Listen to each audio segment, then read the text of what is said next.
सवाल number 3 section A, मंदरजा झेल अमली काम को मुकम्मल कीजिए और उसे दोबारा लिखिए।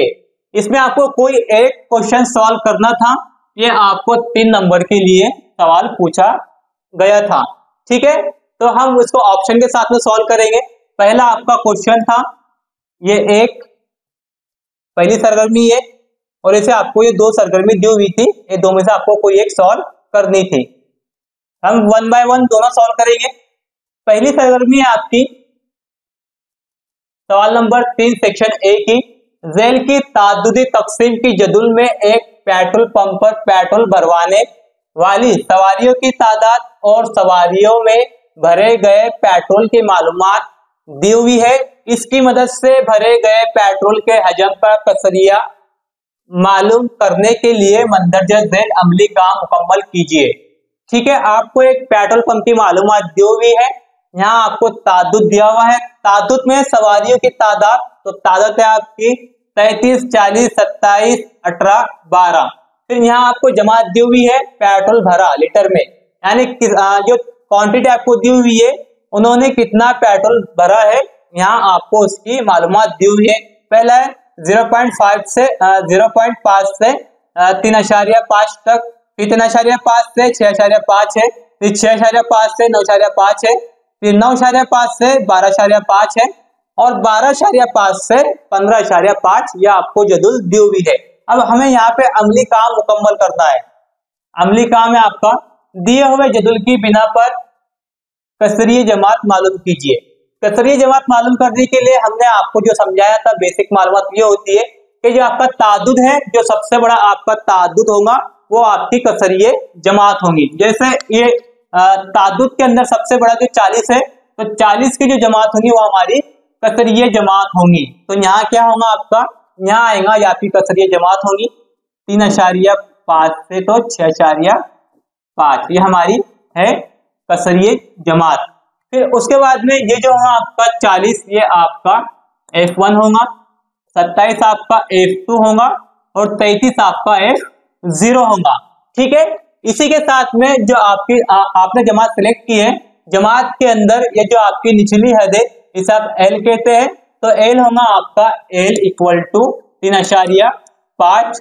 ठीक है, फिर आपको इसमें H मालूम करना है, तो H क्या होगा आपका, H होता है जमात के दरमियान का फर्क, यानी निचली जमात और ऊपरी जमात के दरमियान का फर्क। जो हमने जमात सेलेक्ट की है तो इसके दरमियान का फर्क कितना है, 6.5 से नफी कीजिए 3.5, या फिर 3.5 और 6.5 के दरमियान कितना फर्क है, तो 3 आता है, तो आपका H होगा 3। ठीक है, ये मालूमात आपको एक्टिविटी में लगने वाली है, इसलिए मैं यहाँ आपको ये बता रहा हूँ। ठीक है, L कितना है, L हमारा 3.5 है, H हमारा 3 है, F1 हमारा 40 है, F2 27 है और F0 33 है। यही चीजें हमें नीचे बॉक्स में फिल करनी है। ठीक है,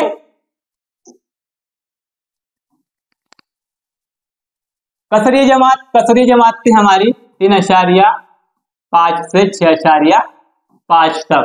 ठीक है, अब ये ज़ाब्ता आपका होता है कसरिये मालूम करने का, L जमा कॉस में F1 नफी F0 बटे 2F1 Nafi F0 Nafi F2, यहाँ आएगा ज़र्ब H। तो यहाँ क्या आएगा आपका, यहाँ आपका L होगा, L आपकी होती है निचली हद, और ज़ाब्ते में यहाँ क्या बचा, तो यहाँ आपका F2 होगा। ठीक है, अब ये नीचे आई है, L की कीमत यहाँ रख दी गई है। अब यहाँ पे कीमतें रखने के बाद में F2 कितना है आपका, F2 यहाँ 27 रखा गया है। H ज़ाब्ते में होता है, तो H की कीमत हमने क्या निकाले थे, तो H ये जमात जो है कसरिये जमात, इसके दरमियान का फर्क होता है।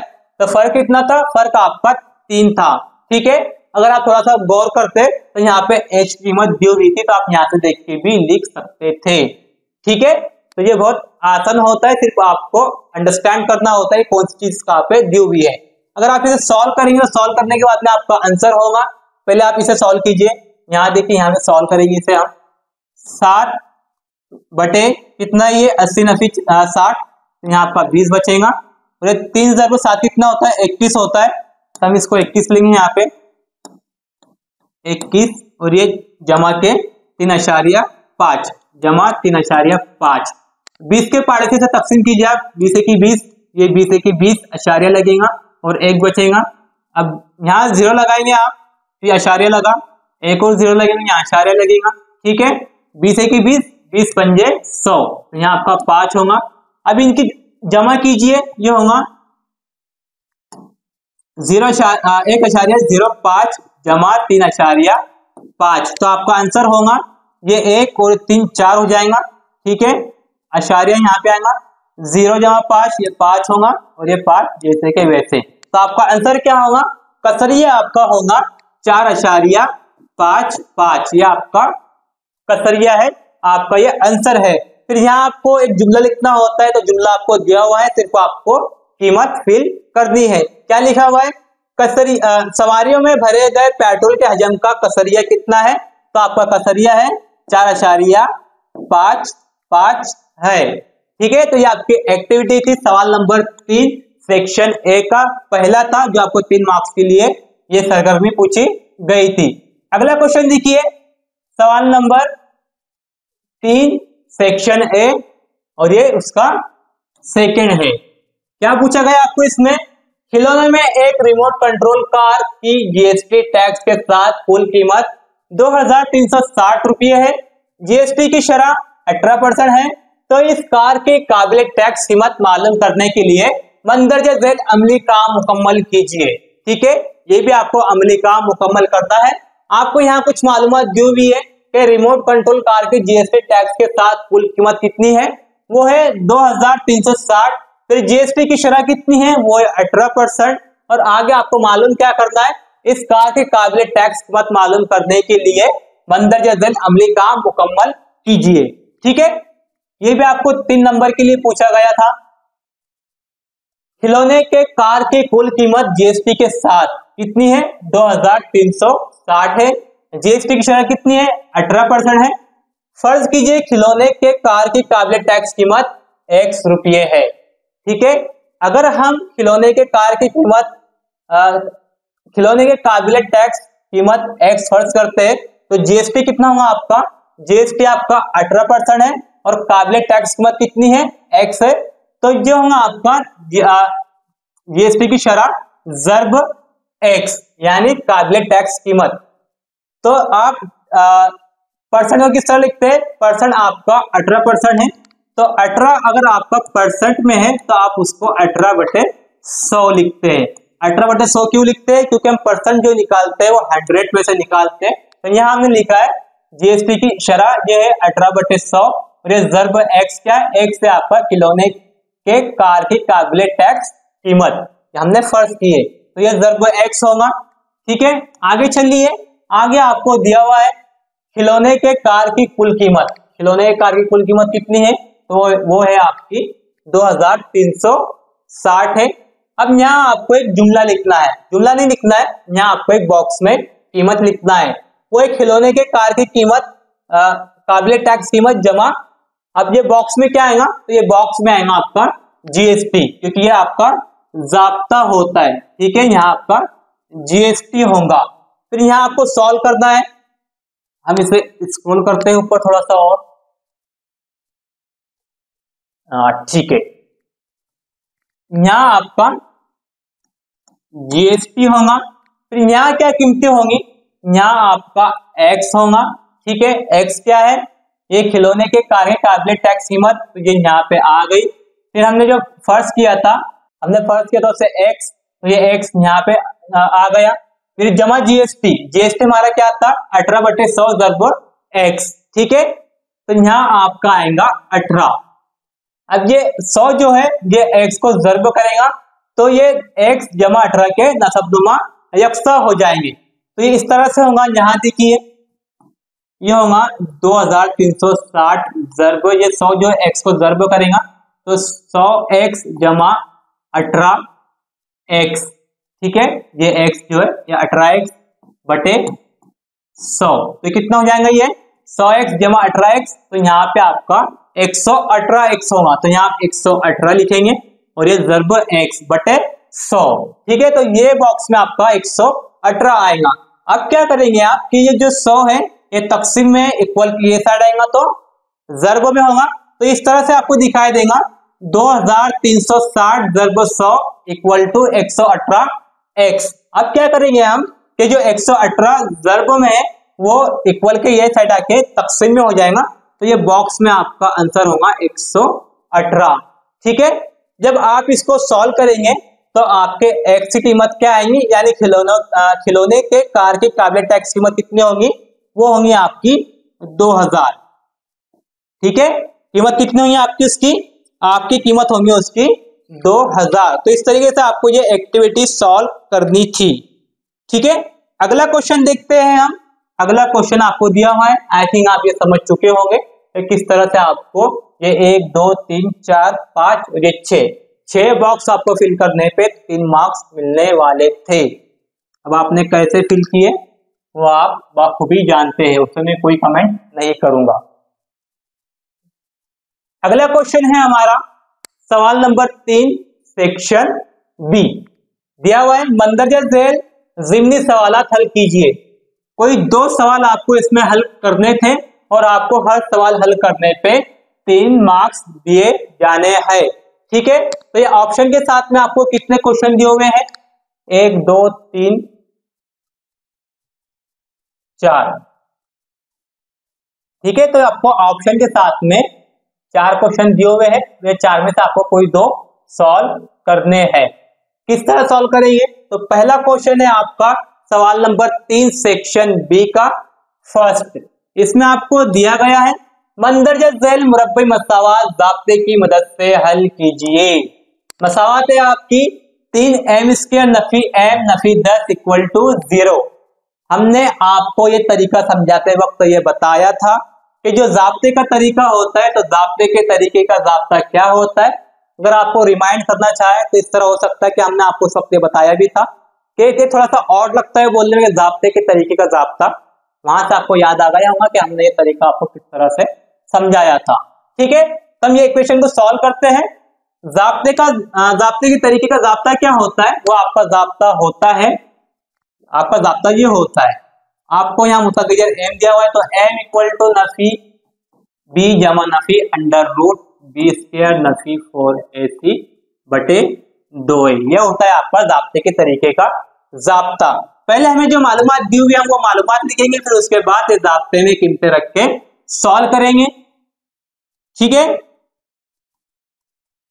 सवाल नंबर 3 सेक्शन बी, ये आपका 1 इक्वेशन आपको दी हुई है। इक्वेशन है आपकी 3m² नफी m नफी 10 इक्वल टू 0। ठीक है, सबसे पहले हम इसमें a b c की कीमतें निकालेंगे। जो आपकी मुरब्बी मसावत होती है उसका स्टैंडर्ड फॉर्म ये होता है ax² जमा bx जमा c इक्वल टू 0। ठीक है, तो यहाँ आपका a क्या है, a इक्वल टू 3 है, तो a इक्वल टू 3 होगा। b कितना है, b इक्वल टू m का ज़रीब जो है नफी 1 है, तो b इक्वल टू नफी 1 होगा, और c इक्वल टू आपका नफी 10 है। ठीक है, ज़ाब्ता लिखे। अब यहाँ से ज़ाब्ता क्या है आपका, ज़ाब्ता मैं आपको बता चुका हूं,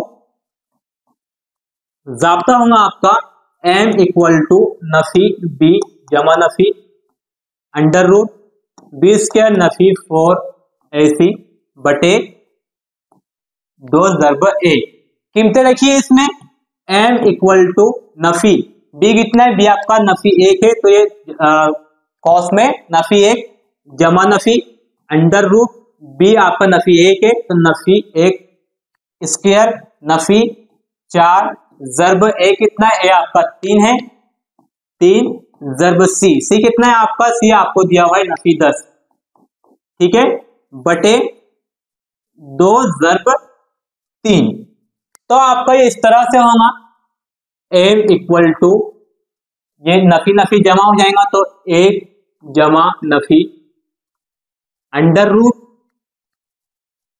नफी का मुरब्बा 1, फिर ये नफी और ये नफी क्या होगा, ये जमा हो जाएगा, जमा, फिर ये 4 ज़र्ब 3, इस तरह से 4 ज़र्ब 3 ज़र्ब 10, तो ये हुआ आपका 4 ज़र्ब 3 12 ज़र्ब, ये फिर ये 10, 12 ज़र्ब 10 कितना होता है, ये होता है आपका 120 बटे ये 2 ज़र्ब 3, ये होगा आपका 6। ठीक है, m इक्वल टू 1 जमा नफी अंडर रूट 1 जमा 120 121 बटे 6।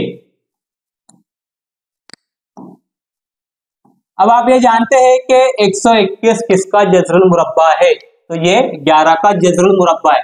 तो ये होगा m इक्वल टू 1 जमा नफी 11 बटे 6। अब हम इसको एक मरतबा जमा में लिखेंगे, एक मरतबा नफी में लिखेंगे। तो ये होगा आपका m इक्वल टू 1 जमा 11 बटे 6 या m इक्वल टू 1 नफी 11 बटे 6। आप इसे यहाँ भी छोड़ सकते हैं, ये आपका सोल्यूशन आ गया। लेकिन हम इसको आगे सॉल्व करेंगे तो ये आसानी से सॉल्व हो जाएगा। ये होगा आपका m इक्वल टू कितना होगा, ये 12 बटे 6 या m इक्वल टू नफी 10 बटे 6। तो ये होगा आपका 6 की 6 दूनी 12, तो m इक्वल टू 2, ठीक है।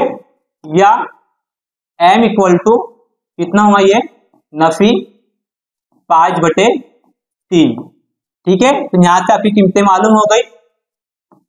ये भी हो सकता है, यहां से भी आप छोड़ सकते हैं, लेकिन आपको पूरा सॉल्व करना है। तो आप m इक्वल टू 2 और m इक्वल टू नफी 5 बटे 3 ये आपका आंसर होगा। अब आपको एक जुमला लिखना है। जुमला क्या लिखेंगे आप? जुमला होता है आपका दी गई मुरब्बई मसावात के जज़र m इक्वल टू 2 या m इक्वल टू नफी 5 बटे 2 5 बटे 3 है। तो ये क्वेश्चन आपको इस तरीके से सॉल्व करना था जिसपे आपको 3 नंबर मिलने थे, ठीक है। अगला क्वेश्चन देखिए। अगला क्वेश्चन आपको दिया हुआ है। अगला क्वेश्चन क्या है?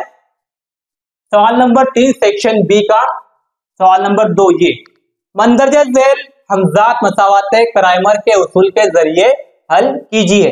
2 मसावातें आपको दी हुई है और आपको उसे कराइमर के उसूल से हल करना है। ये तरीका भी हम आपको बहुत अच्छे से समझा चुके हैं। अगर आप हमारा वीडियो देखते हैं तो बहुत आसानी के साथ में इसे सॉल्व कर सकते थे। इक्वेशन है आपकी 3x नफी 4y equal to 10। Equation number 2 है 4x जमा 3y इक्वल टू 5। तो चलिए इसे हम बोर्ड पे सॉल्व करते हैं। सबसे पहले हमें जो मालूमात दी हुई है हम वो लिखेंगे। हमें 2 इक्वेशन दी हुई है। पहली इक्वेशन है, पहले क्वेश्चन लिखेंगे आप। ये सवाल नंबर 3 सेक्शन बी, इसका सेकंड है, ठीक है। 2 मसावतें आपको दी हुई है। पहली मसावत है आपकी 3x नफी 4y इक्वल टू 10, ये होगी आपकी मसावत नंबर 1। और दूसरी मसावत है आपकी 4x जमा 3y इक्वल टू 5, ये होंगी आपकी मसावत नंबर 2। अब आप यहां से a1 b1 c1 a2 b2 c2 की कीमतें निकालेंगे। मसावत नंबर 1 से होगा आपका a1 3, ये फिर b1 होगा। b1 कितना है? b1 आपका नफी 4 है। और c1 कितना है? c1 है आपका 10, ठीक है। मसावत नंबर 2 से a2 b2 c2 निकलेगा। तो a2 होगा आपका a2 इक्वल टू 4, b2 होगा आपका b2 इक्वल टू 3 होगा और c2 होगा आपका 5, ठीक है। यहां से आपने a1 a2 b1 b2 और c1 c2 की कीमतें निकाली है। अब आप ये जानते हैं कि जब हम किसी मसावात को हमजात मसावात को मुरब्बे कालिब के जरिए से सॉल्व करते हैं तो हम सबसे पहले d मालूम करते हैं, फिर dx मालूम करते हैं, फिर dy मालूम करते हैं, फिर लास्ट में x मालूम करते हैं और y मालूम करते हैं। तो यहाँ हम सबसे पहले d मालूम करेंगे। तो d इक्वल टू क्या होगा? a1 a2 b1 b2, ठीक है। कीमतें रखिए। इसकी कीमतें क्या है? a1 a2 क्या है? a1 आपका 3 है, b2 आपका 4 है, तो होगा 3 4। b1 b2 क्या है? b1 आपका नफी 4 है और b2 आपका नफी जमा 3 है। तो इनकी तिरछी ज़र्ब होगी। ये 3 ज़र्ब 3 ये होगा आपका 9 नफी ज़ाब्ते का, और ये 4 ज़र्ब नफी 4 नफी 16। तो कितना होगा? ये नफी नफी जमा हो जाएगा। d इक्वल टू 9 जमा 16। तो d कितना होगा आपका? d होगा आपका d इक्वल टू 25, ठीक है। यह आपका d मालूम हो गया। अब आप dx मालूम करेंगे। dx किस तरह मालूम करेंगे? dx इक्वल टू जो आप इसका मुरब्बा कालिब तैयार करेंगे तो उसका आसान तरीका ये होता है, अगर आप एक dx मालूम कर रहे हैं तो आपकी मसावात में जो x के जरीब है यानी a1 a2 का इखराज करेंगे और a1 a2 की प्लेस पे c1 c2 आएगा, ठीक है। लेकिन ये तरीका सिर्फ उस वक्त इस्तेमाल करेंगे जब आप dx मालूम करेंगे। dx मालूम करने के लिए x के जरीबों का इखराज होगा यानी a1 a2 का इखराज होगा और उसकी जगह पे आप c1 c2 लेंगे। तो यहाँ होगा आपका c1 c2 और ये b1 b2, ठीक है। कीमतें रखिए, इसकी कीमतें क्या होंगी, कीमतें आपको दी हुई है। c1 c2 क्या है, c1 आपका 10 है और c2 आपका 5 है, ये होगा 10 और ये 5। b1 b2 क्या है, b1 b2 आपका नफी 4 है और 3 है। तिरछी जर्ब कीजिए इसकी, 10 ज़रब 3 dx इक्वल टू 10 ज़रब 3, ये आपका 30 होगा, 30 ये नफी ज़ाब्ते का और ये 5 ज़रब नफी 4 तो ये नफी 20 होगा आपका।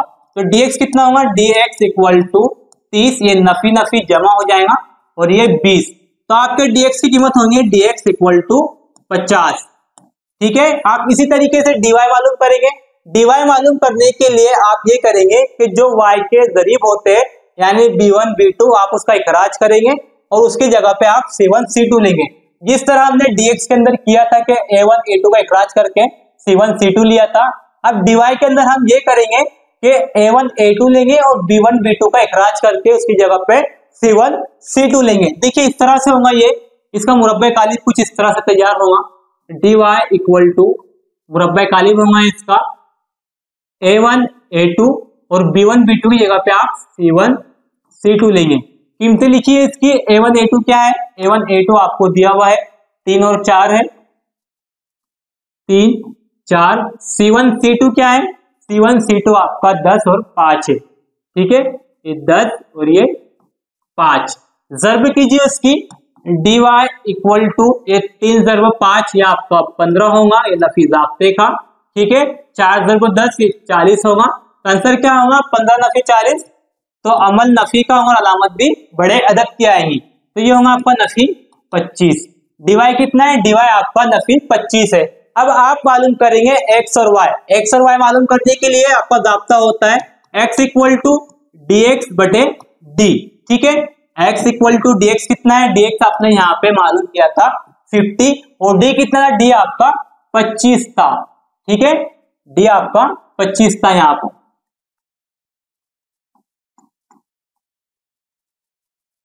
ज़ाब्ते में रखिए इसे 50 बटे 25, तो x कितना होगा, x आपका होगा x इक्वल टू 2, ठीक है। 25 है कि 25, 25 दूनी 50।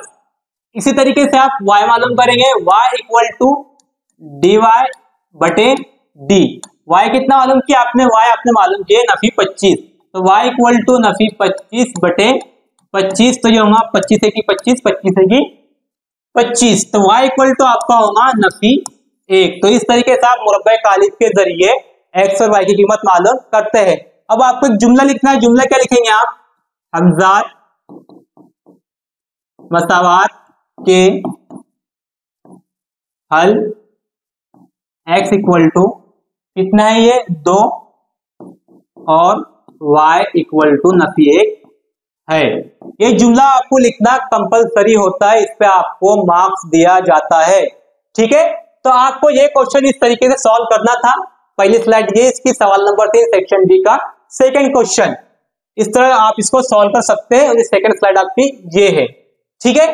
क्वेश्चन नंबर 3 का सेक्शन बी सवाल नंबर 3 है हमारा, 10 रुपए दर्शनी कीमत के 50 शेयर 25 रुपए बाजार भाव से खरीदे, इस पर कंपनी ने 30% मुनाफा देने का ऐलान किया, तो आगे क्या है। नंबर 1 है कुल सरमायाकारी कितनी होगी, नंबर 2 आपको मालूम करना है कि मिलने वाला मुनाफा कितना होगा, और नंबर 3 आपको मालूम करना है कि वापस मिलने वाली रकम की शरह कितनी होगी। तो ये 3 चीजें आपको इसमें मालूम करना है। किस तरह मालूम करेंगे, पहले हमें जो मालूमात दी हुई है हम उसे लिखेंगे, उसे लिखने के बाद में 1 बाय 1 ये तीनों चीजें हम मालूम करेंगे, ठीक है।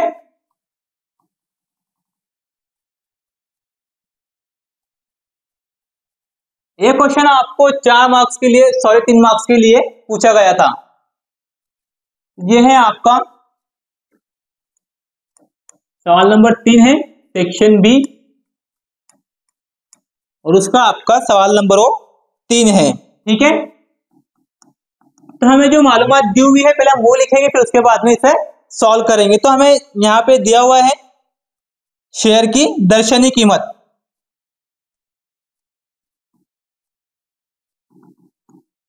शेयर की दर्शनी कीमत ये आपकी 10 रुपये है।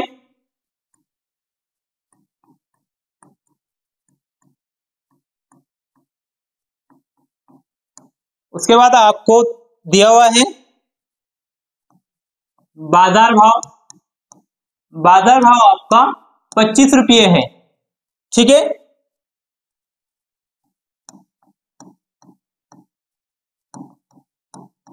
उसी के साथ आपको दिया हुआ है शेयर्स की तादाद। तो आपकी जो शेयर्स है उसकी तादाद है 50।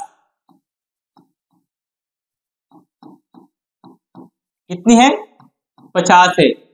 फिर आपको एक चीज और दी हुई यहाँ पे, वो है इस पर कंपनी ने 30% मुनाफे का ऐलान किया है।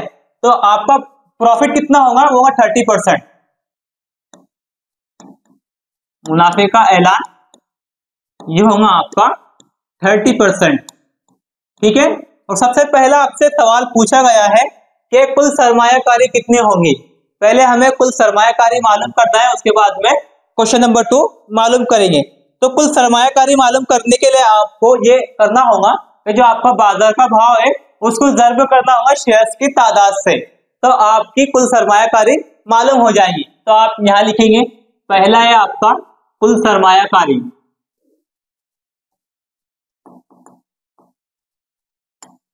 यहां से लीजिए इसे, नंबर 1 है ये कुल सरमायाकारी।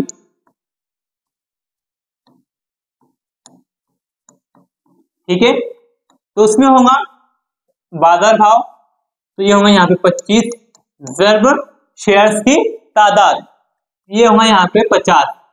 ठीक है, जब आप इनकी ज़र्ब करेंगे तो कितना होगा? ये यहाँ लिखिए कुल सरमायाकारी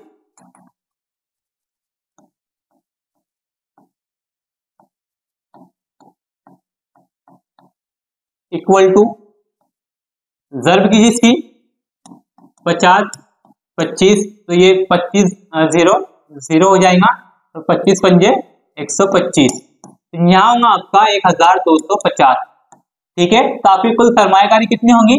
आपकी कुल सरमायाकारी 1250 होंगी।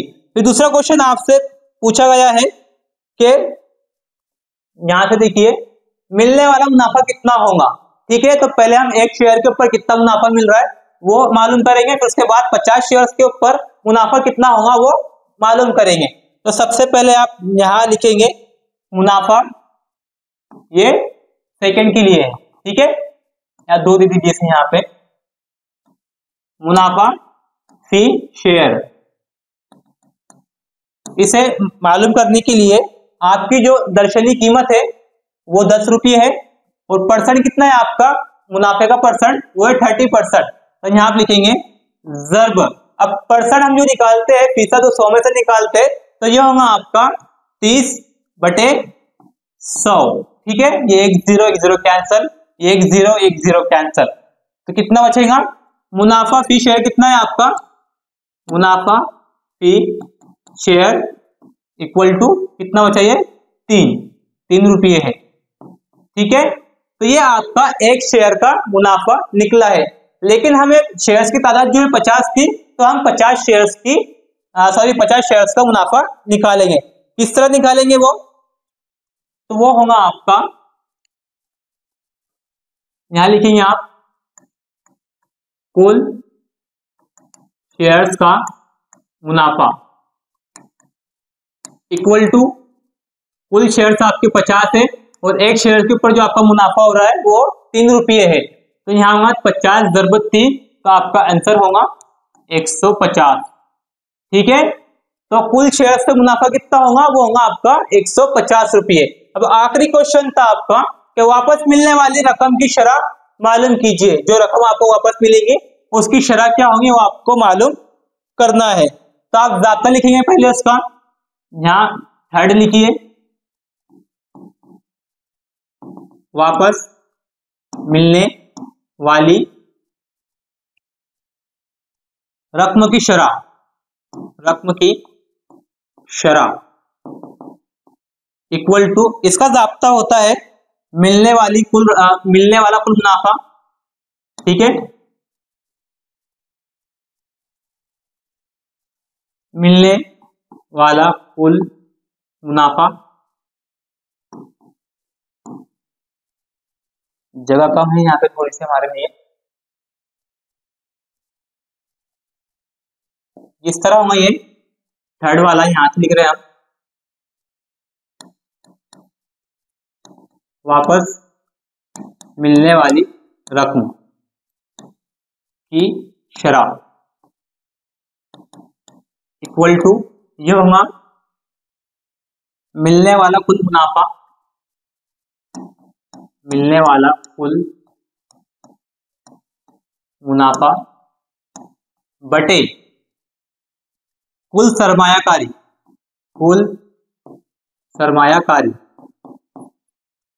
ज़र्ब 100, ये इसका ज़ाब्ता है। अब ज़ाब्ते में कीमतें रखिए आप, मिलने वाला कुल मुनाफा कितना है आपका 150 है, तो ये होगा 150 बटे कुल सरमायाकारी कितने में आपकी कुल सरमायाकारी हुई है 1200, सॉरी हाँ 1250, तो ये होगा आपका 1250 ज़र्ब 100। ठीक है, तो ये 1 0 कैंसिल हो जाएगा। फिर आप इसको जब हल करेंगे तो हल करने के बाद में जो आपका आंसर होगा वो 12% आएगा। ठीक है, इसका आंसर आपका होगा 12%।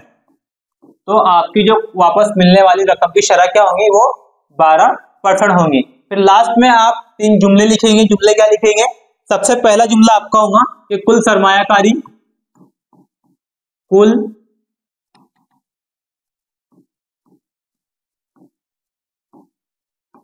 सरमायाकारी कितनी है, वो होंगी आपकी 1250 रुपये है। ठीक है, फिर सेकंड जुमला होगा आपका 50 शेयर पर मिलने वाला मुनाफा, 50 शेयर्स पर मिलने वाला मुनाफा 150 रुपये है।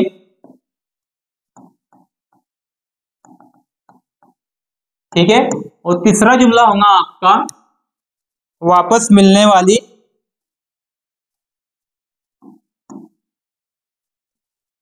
तीसरा जुमला होगा आपका सरमायाकारी पर वापस मिलने वाली रकम की शरह,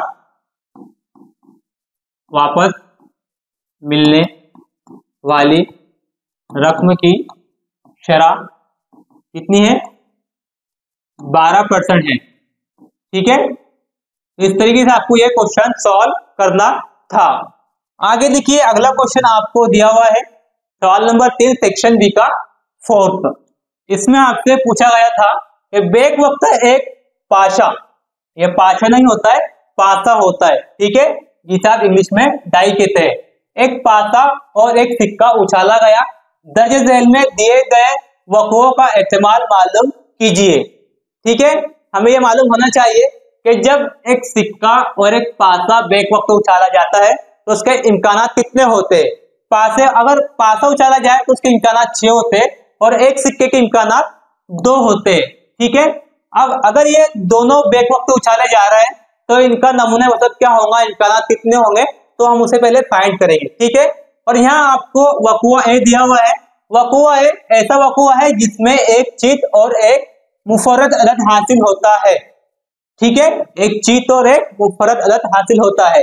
वक़ुआ बी ऐसा वक़ुआ है जिसमें एक चित और एक ताक अदद हासिल होता है। ठीक है, कैसे सॉल्व करेंगे इसे, तो आइए बोर्ड पे सॉल्व करते हैं इसे। क्वेश्चन पेपर मेरे पास में मौजूद है, तो पहले हम इसका नमूना वसत लिखेंगे। सवाल लिखिए पहले, यह है आपका सवाल नंबर 3 सेक्शन बी का 4th। ठीक है, यहां लिखेंगे आप एक सिक्का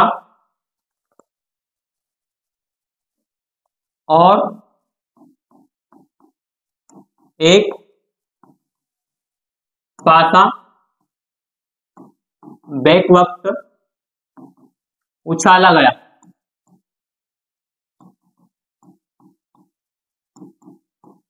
तो इसका नमूना वसत होगा H equal to under cos. अगर पासे में एक आया तो सिक्के में एच हो सकता है। अगर पासे में दो आया तो सिक्के में एच हो सकता है। अगर पासे में तीन आता है तो सिक्के में एच हो सकता है। ठीक है। अगर पासे में चार आया तो सिक्के में एच हो सकता है, या फिर पासे में पांच आया तो सिक्के में एच हो सकता है, और पासे में अगर छह आया तो सिक्के में एच हो सकता है। इस तरीके से जो हमारा पासा होता है, पासे के छह इम्कान होता है और छह इम्कान के साथ में एच आ सकता है। तो इसे लिखने का आसान तरीका यह होता है कि आप जो पासे के इम्कान है 1 से लेकर 6 तक, तो वो 1 से लेकर 6 तक सबके साथ में एच को ज्वाइन कीजिए। फिर सेकेंड टाइम आप पासे के जो इम्कान होते हैं 1 से लेकर 6 तक, उसके साथ आप टी को ज्वाइन कीजिए। इस तरह से 1 कॉमा टी, फिर 2 comma T, 3 comma T, 4 comma T, last में 5 कॉमा टी, और लास्ट वाला होगा 6 कॉमा टी कंप्लीट। ठीक है। तो जब आप बैक वक्त एक सिक्का और एक पासा उछालेंगे तो उसके इम्कानात इस तरह से आएंगे कि 1 से लेकर 6 तक जो पासा होगा उसके नंबर होंगे, उन नंबरात के साथ में एच आ सकता है, ये उसका इम्कान है। फिर उसी तरह से 1 से लेकर 6 तक जो होंगे तो उसमें टी भी आ सकता है, ये उसके इम्कान होंगे। अब इसका नंबर ऑफ सिंपल स्पेस क्या होगा, नमूने वसत क्या होगा? तो इसका नमूने वसत होगा 1 2 3 4 5 6 7 8 9 10 11 12। कितना होगा ये नमूने वसत? इसका 12 होगा। ठीक है। तो फिर आपको एक वकुआ दिया हुआ है, वकुआ ए आपके पास में है कि ऐसा वकुआ है जिसमें एक चित और एक मुफरद अदद हासिल होता है। तो यहां लिखेंगे आप वकुआ ए। ऐसा वकुआ है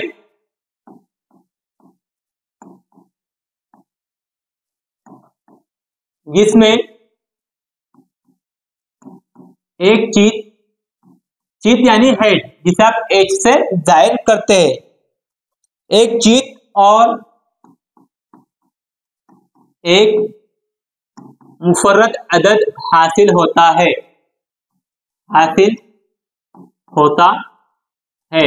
ठीक है। अब इसमें आपको सर्च करना है कि वो कौन सा वकुआ है जिसमें एक चीत यानी एच और मुफर्रद अदद जिसमें एक चीत और एक मुफर्रद अदद हासिल होता है। तो यहां हम लिखेंगे ए इक्वल टू, एक जो है वो मुफर्रद अदद नहीं है, दो है, दो मुफर्रद अदद है। ठीक है। तो हम यहां से इसको देखते हैं कि एक जो है वो मुफर्रद अदद नहीं है, दो है, तीन भी है, चार नहीं है, पांच है। तो यहां आप लिखेंगे कॉस में 2 कोमा एच, 3 कोमा एच, और लास्ट में क्या होगा आपका 5 कोमा एच। यह है आपका वकुआ ए। ऐसा वकुआ है जिसमें एक चीत और एक मुफर्रद अदद हासिल होता है। ठीक है। तो नंबर ऑफ ए कितना होगा आपका? नंबर ऑफ ए आपका होगा 3, 1 2 3। ठीक है। तो ये आपका नंबर ऑफ ए। उसी तरीके से आप फिर क्या मालूम करेंगे, वकुआ भी मालूम करेंगे, लेकिन वो मालूम करने से पहले हमें इसका एहतिमाल भी मालूम करना है। यहाँ हमें दिया हुआ है कि दिए गए वकुओं का एहतिमाल भी मालूम कीजिए। तो एहतिमाल कैसे मालूम करेंगे? एहतिमाल मालूम करने का ज़ाब्ता होता है, यहाँ आप लिखेंगे probability of A equal to number of A बटे नंबर ऑफ ए। ठीक है। नंबर ऑफ ए की जगह 3 होगा और नंबर ऑफ एज की जगह 12 होगा। फ्लैट चेंज कीजिए, इस तरह से दिखेगा ये आपको number of A, sorry number of, ये होगा P of A equal to number of A कितना है, ये आपका 3 है बटे, और नंबर ऑफ ए 12 है। तो ये होगा आपका पी ए इक्वल टू 1 बटे 4। तो वकुआ ए का इस्तेमाल होगा आपका 1 बटे 4। वकुआ भी आपको मालूम करना है। वकुआ भी क्या दिया हुआ है आपको, वकुआ भी ऐसा वकुआ है जिसमें एक पट और एक ताक अदद हासिल होता है। ठीक है, यहां लिखेंगे आप वकुआ बी, ऐसा वकुआ है जिसमें एक पट यानी टेल, एक पट और एक ताक अदद हासिल होता है, एक ताक अदद हासिल होता है। ठीक है, तो आप यहां लिखेंगे नंबर ऑफ बी। ठीक है, नंबर ऑफ बी क्या होगा आपका, आपको ये देखना है कि एक पट और एक ताक अदद हासिल होना चाहिए। ठीक है, अब जहां पट की बात है, टेल की बात है, तो जाहिर सी बात है जो ऊपर के 6 है टेल एच वाले, हम उसको नहीं देखेंगे। हम यहां से शुरू करेंगे और यहाँ पे एंड करेंगे, यानी जो 1T 2T 3T 4T 5T 6T है, हम इसके अंदर ही देखेंगे।